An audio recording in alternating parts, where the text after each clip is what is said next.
السلام عليكم ورحمة الله وبركاته. ريما منصور حجاج وهوية راقزة waxay sawir toosa ka bixisay xaaladda ay ku sugan yihiin ilmaha reeqaza waa fariin marka aad dhageysato aad la yaabi doonto waliba sida kartida ay hooyadan uga waramayso dhinaca kale Netanyahu ayaa ka shalayay siideynta la sii daayay Dr. Maxamed Abu Salmi oo 7 bilood ku xirnaa xabsiyada Israa'iil waa agaasimihi isbitaalka Shifa maxay tahay sabab ku soo dhawaada kow Soomaaliyeed saaxiibada qiimiga badanow barnaamijka qodobadaas iyo kuwa kale ayaan ku soo qaadanayaa fariinta hooyadan reeqasa Rima marka aad dhageysato hooyo kasta iyo waalid walba iyo qof walba wax dhalay saameyn ku yeelanaysa waana muhiim fariimada noocan oo kala in dadku ay sheer gareeyaan si loo arka reer Falastiin xaaladda ku sugeen ilaan dagaalka Gaza in kor looga sheekeeyo isku dhaca militariga Israa'iil iyo Hamas iyo ururada dagaalamay dhibaatada ka dhex dhacday in laga sheekeeyo oo dadka warbixino laga siiyo waa arrin fiican laakiin waxa iyadana runtii muhiimadda ay tahay waxa ay ku sugeen hadii laga aamuso reer Falastiin qofku uu dhaho ma daawan kara way dhibaysaa ma way ugu adagtahay uu dhaho ka waran qofka muslimka ay walaalka ay ku sugan xaaladaas inaad dareentaan raba adigana aad ilaahayo wadana gumeys ku jirin caafimaad qaba amni aan haysto cadow u sii dul taagnayn waan kaaga xamdinaya walaalahana aad u ducayso laakiin hadaad iska indhatirta ka waran aad kala ma jecli muslimiintu waa sida jir oo kale hooyadan fariinteeda waan idinla wadaagaya saddex darsi baa ku jiro kow maanta ilmaha reer Falastiin ee Gaza ku nool in la dayacay caalamka xuquuqul insaanka xuquuqda ilmaha dadkii muslimiinta dawladihii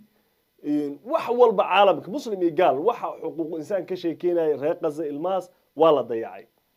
laakiin hooyadan waxay soo dirtay fariin tii u dambeysay qof Gaza ka soo hadlo uu soo diri lahaa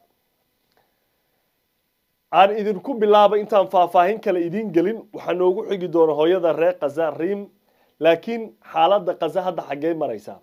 horta Israa'iil weerarkii u dambeeyay labadan maalinkii ugu adkaa ay ku qaaday Gaza gaar ahaan Khan Yunis iyagana iska caabin xoogana ka hortimid sida uu qoray Times of Israel maanta waxa mar kale laga dilay laba askari oo kale meesha looga dilay iskoorimaad iyaga iyo maartay ku dhex maray Kataibul Qasam marka waxa la yaaban yahay waliba waa daawateen isbuucan Al Jazeera waxay soo bandhigtay Hamas kaliya inaysan capability ama awood u lahayn inay dagaalanto laakiin sidoo kale awood u leedahay inay hub ku dhex samaysato Gaza gudaheeda meesha Israa'iil ay leeyihiin dagaal adagaan ka wadna waan ka sifeynayna inay meeshaas wali dagaal iska daayay warshadaba waliba waxa la arkay muuqaalo iyagoo telefishinada iska daawana sida isbuucan ashay marka waxaas oo dhan la isku daray oo hadda askartooda laga dilaa maalin ma dhicin ilaa ama kaara laga gubaa askara laga dilaa dhaawaca xad ma lahan baa la leeyahay ayagana maxay sameeyeen xalay ilaa iyo shalay isbuucan waxay weerar kala go'an lahayn ku qaadeen koonfurta Gaza oo dhan guud ahaan koonfurta Gaza gaar ahaan waxay target gaar saareen Khan Yunis sababta arintaas uu sameeyeenna waxa la leeyahay Israa'iil weerarkii markii hore horta Lubnaan iyo isbuuca hore waxay dhahayeen xoog waxa saarna xagga Lubnaan waxay islaayeen dhinacan xoogaa bal ilaa xad Hamas culays waa saarteen iyo kooxaha ka dagaalama Gaza waxa xilliga xag u jeedan laakiin waxa had soo baxday inuu dagaalku wali uu yahay faaroore fari kama qodno arinta maxay tahay Dr. Maxamed Abu Salmi Dr. Maxamed Abu Salmi Netanyahu sida warbaahinta Israa'iil ay qorayso wuxuu sheegay in ay ka shalaayeen ama khalad ay tahay in la sii daayo maba ahayn buu leeyahay Dr. Maxamed Abu Salmi sababtoo ninkan waa directorkii maaragtay Shifa Hospital markii hore maxaa loo xiray Dr. Maxamed markii hore waxa lagu haystay in uu khariyay kooxaha dagaalamay gaar ahaan Hamas dagaalyahana ka tirsan isbitaalka Shifa ku dhex qariya lagu haystay saas lagu xiray ugu dambeyn markii dambe waa la soo daayay isbuucana la soo daayay isbuuc hada Netanyahu markuu xulay aniga la igala tashanin madaxda sare la igala tashanin anagoo cid naga tala gelisay malahan qolo gaar ah iska isticmaashay arintan waxay noqotay sheeko yaab leh oo haduuba Netanyahu leeyahay anaga dhexdeen isma ogin kan wax sii daayay kii la sii daayay go'aan lagu sii deyn go'aan maxkamadeed lagu sii deyn meeshaas waxay ku soo dagaalka macnaha Israa'iil culeyska intuu la uu ku hayo si kastaba ha noqotee saaxiibada qiimiga lahow intaana war kale idin gelin bal waxaad ila dhageysataa fariinta hooyadan kadibna waan isla eegi doonaa Rima Mansour Xajaaj waxay tilmaamaysaa xaaladda ay ku sugeen ilmaha reer Gaza ila dhageyso بحلنا خلاص احنا مش قادرين يجيبوا لنا حل يجيبوا لنا اول شيء موت جرحى وقصف وشهداء وبعدين يرمونا في الخيام نموت في الخيام اولادنا يموتوا في الخيام ليل نهار مرضى اولادنا ليل نهار بنشكي الموت صرنا مش لاقيين وبنتمنى صرنا الموت والله بالليل بعيط على اولادي دم مش دموع دم بعيط على اولادي بالجامعات راحت عليهم الجامعه راحت الجامعه ايوه صف ثاني راح العلم ضل علم بطل في لغه عربيه يدرسوها ولا لغه انجليزيه ولا شيء ولا حساب ايش ندرسهم هدول حرام عليهم تعبنا والله تعبنا عربيه ندرسها لاولادنا نسينا العلم اولادنا نسيوا العلم انا ريم منصور حجاج ومواطنه فلسطينيه قبل ما اقول اسمي بحكي اني انا مواطنه فلسطينيه بطالب بحياه كريمه الي ولاولادي وارجينا inaad dhageysateen taas waxay ahayd Rima waxay leedahay ilmahani waxbarasho ma haystaan nolol ma haystaan amni ma haystaan hooy ma haystaan macnaha wadankan gudihiisa qaxooti ku dhex noqonay laakiin hadallada ay isticmaalaysa qaybaha ugu cajiibsan waxa waa hooyadan kartida ka muuqato dadnimada ka muuqato inkastoo culays idib uu haysto waxay leedahay raggii baa laga dilay waan qaxooti baa laga dhigay wax kasta lagu sameeyay war ilmahani bay leedahay luqadii xitaa hadalka ka dhumay leedahay waa fahmi kartaa ilmo maanta waxbarashadii iskuuladii eedaayeen laga baabi'iyay macnaha luqad carabina ma yaqaanaan englishna ma yaqaanaan af ay ku hadlaan ilmahani wax ay qoraan ma yaqaanaan Gaza gudaheeda waxa laga yaabaa isbuucan inay Khan Yunis u qaxaan isbuuca kale ay South u qaxaan isbuuca kale waxaan u jeedaa Khan Yunis isbuuca kale North u qaxaan meel ay u qaxaan ma yaqaanaan gudaha markii ugu ayaantii dagaalku u bilaabanay Netanyahu waa tuu lahaa waa inay reer Gaza u qaxaan dhinacay Rafah oo xuduudda Masar ay la leedahay oo lagu tilmaamay inay tahay meesha ugu roon amni ahaan ayadina waa looga daba yimid si kastaba ha noqotee walaalaha qiimiga badanow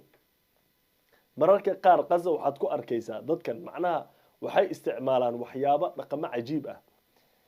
inkastoo dad badan oo muslimiin u gurmadeen haddana muslimkii sidii la rabay dad badan oo muslimiin dawladaha gaar ahaan siyaasiyiinta uguma gurban dabcan shacabka muslimiinta dad badan ayaa carabkoodii afkooda militariga Israa'iil uga soo horjeestay shacabka Falastiin u taageeray meelo badan ha noqoto social media ha noqoto siyaasadda ha noqoto meesha yarta ha noqoto laakiin arrinta yaabka laha waxay tahay caalamka ilaa uu la yaaban yahay dadkan intaas dib u ku dhacay qaarkood xitaa ma rabaan in laga kaxeeyo Gaza gudaheeda in laga saaro shacabka caadiga ma rabaan wala isku dayay in la dhaho maartay hal qaxo ha laga guuro Israa'iil way isku dayday militarigeeda si kasta laakiin shacabka qaar baan wali dhaqaaqin kuwa dhintay kuwa dhaawac meesha qof waxa arkaysa familkiisu dhan laga baabi'iyay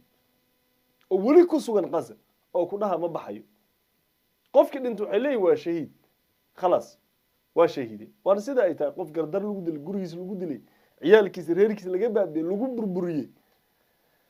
arrinta kale oo xanuunka badan waxay tahay hooyada Rima marka hadalkeeda laga soo tago waxbarasho la'aanta iyo caafimaad la'aanta iyo amni la'aanta ilmihii mustaqbalkooda inuu dhumay arrin sahlan ma aha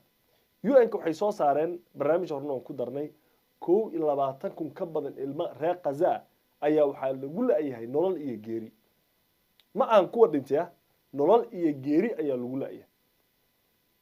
inay dhinteen inay nool yihiin cid cadayn karto mala si kastaba ha noqoto iyadoo sidaas ay tahay hadana kaamamka iyo meelaha iyadoo maartay ay ku soo qaxeen mararka qaar xitaa looga daba imaanaya aad wax arkaysaa qaarkood iyagoo quraanka iska dhageysanaya iyagoo xafidaya iyagoo dadaalayo ciidii carafada ahayd waxa la arkay macnaha shacab badan oo Falastiiniina oo banaanka meeshii burbursanaa guryahood meelihii laga burburiyay ay ku dukanayaan ciidoodii way oogayaan ma quusanayaan waana sida ay tahay qofka muslimka inuusan quusan laga rabo quus iyo muslim shaqo isku maran waa ilaahay baa oranaya ha quusanina marka reer Falastiin waxay muujiyeen dhabar adeeg aad u daran si kastaba ha noqotee Israa'iil iyagana militarigooda heer waxaa la gaarsiiyey ciidanka qorashadiisa waalidiinta ilmahooda ay kala baqaan militariga qorashadiisa ay kala baqaan bishii hore laba qayba isku dhacday Netanyahu oo rabay reserve iyo dadka la qoranayo dadka ku sii jiray da'da retire in loogu daro maartay budgetka xitaa la kordhiyo iyo waalidkii oo dhahaya ilmaheena uma rabno meelaha ugu daran oo military Israa'iil runtii culeyska badan iyo jabka uu ka soo gaaray waxa kamid ah shujaaciya deegaanka la shujaaciya heer waxay gaareen military Israa'iil ay dhahaan war meesha ayaa nagula dagaalamaya yaan dagaal kula jirnaa cidda lala dagaalamaya garan waayeen inuu yahay jinni insi iyo wax ay tahay si kastaba ha noqotee saaxiibada qiimiga leh aan u ducaynaa shacabka reer Falastiin oo culeys idin badan uu ku haysto in maartay dagaalkaas uu ku hayo barnaamijkii oo kala socoteen kow Somali Media maanta qaybta inta ayaan ku soo gabagabeynaa intaanu markale kulmeen barnaamijka mid ka xigo waxaan idin leeyahay السلام عليكم ورحمة الله وبركاته dugsiyada barashada quraanka kariimka ee macallin quraan online ayaa hab online kugu soo gaarsiinaya barashada quraanka kariimka cilmiga shariicada islaamka goob kasto dunida kaga joogto iyo waqti kasto haysato hadii ba shaqo ku jirto iyo hadii aad gurigaaga joogto mana laha jinsi u gaar dugsigan waxa wax ka dhiganaya caruur iyo ciroole rag iyo dumar kuwaas oo doonaya inay bartaan barashada quraanka kariimka aqoonta kala duwan ee dugsigan lagu qaadanayo waxa kamid ah barashada quraanka kariimka akhrinta iyo qorista igada luqadda carabiga iyo qaybaha shariicada islaamka sida tafsiirka aqeedada islaamka axaadiista nabigeena ee waliba fiqiga waxaana duruustu ay kugu soo gaaraysaa aaladaha Telegramka Skype-ka iyo waliba WhatsApp-ka waxaana ardayda daafaha dunida joogta loo soo dirayaa shahaadooyinkooda marka ay ka dhameystaan aqoonta kala duwan ee dugsigan haddaba haddii aad tahay waalid naxariis badan oo ubadkiisa la rabo inuu ku barbaariyo barashada quraanka kariimka wixii faahfaahin waxaad ka weydiinaysaa ciwaanada iyo taleefanada shaashada kaaga muuqda